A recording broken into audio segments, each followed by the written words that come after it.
देखिए दोस्तों, भारत और रशिया की दोस्ती सालों पुरानी है।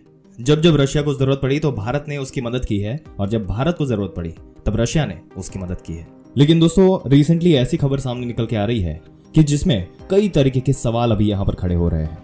असल में रशिया से कई ऐसे ऑयल टैंकर जो थे वो निकले थे जो भारत के अंदर आने वाले थे, लेकिन अब वो चाइना की तरफ जाना शुरू हो चुके हैं। तो आखिरकार ऐसा क्या हुआ कि रशिया और भारत की दोस्ती जो इतनी सालों पुरानी है, जहां पर रशिया ने रिसेंटली भारत के साथ में कई इंपॉर्टेंट प्रोग्राम को साइन किया है, अचानक से ऑयल जो कि एग्जैक्टली भारत के लिए रवाना हुआ था रशिया से, वो चाइना की तरफ क्यों जा रहा है? दोस्तों, इस कहानी की शुरुआत भी होती है जब रशिया यूक्रेन के बीच में वॉर शुरू हो जाता है। रशिया के ऊपर सैंक्शंस लगते हैं और रशिया को अपनी फाइनेंशियल पाइपलाइन कंटिन्यू रखने के लिए अपने तेल को बेचना जरूरी था, और रशिया को अपने दोस्त की याद आती है, यानी कि भारत।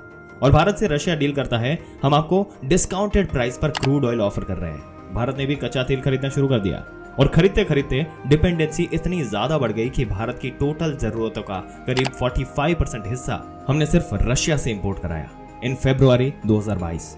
लेकिन 2023 जो एंड आया, वो आते आते भारत और रशिया के बीच में जो ट्रेड था ये कम होने लगा। एक समय पर 2.15 मिलियन बैरल पर डे था, वो घट के 1.48 मिलियन बैरल हो गया।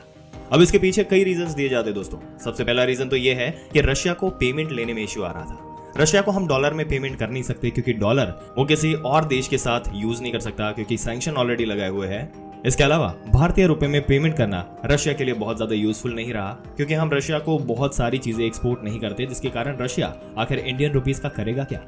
इसके बावजूद भी रशिया ने भारत से इंडियन रुपीस में पेमेंट ली, और करीब करीब अभी रशिया के पास 40 बिलियन इंडियन रुपीस कलेक्ट हो चुके हैं। अब रशिया उसका इस्तेमाल किस तरीके से भारत पर करेगा ये आने वाले दिनों में पता लगेगा। और इसी के साथ रशिया ने एक तीसरा ऑप्शन दिया भारत को कि भारत इस क्रूड ऑयल के जो पेमेंट है इसको चाइनीज करेंसी युआन में करे, बिकॉज चाइना और रशिया के बीच में बहुत ज्यादा ट्रेड्स होते हैं दोस्तों, और चाइना वो सारी चीजें रशिया को प्रोवाइड कर रहा था जिनकी जरूरत रशिया को उस समय सबसे ज्यादा थी।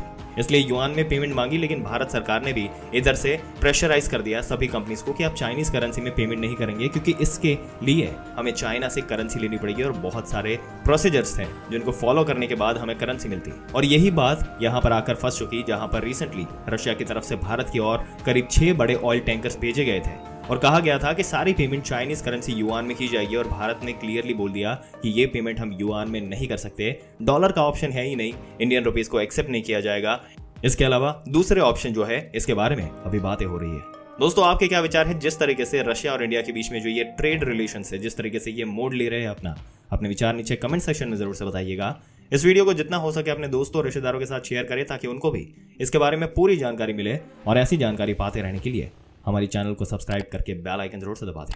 मिलते हैं अगले दिलचस्प वीडियो में, तब तक के लिए अपना ध्यान रखिएगा।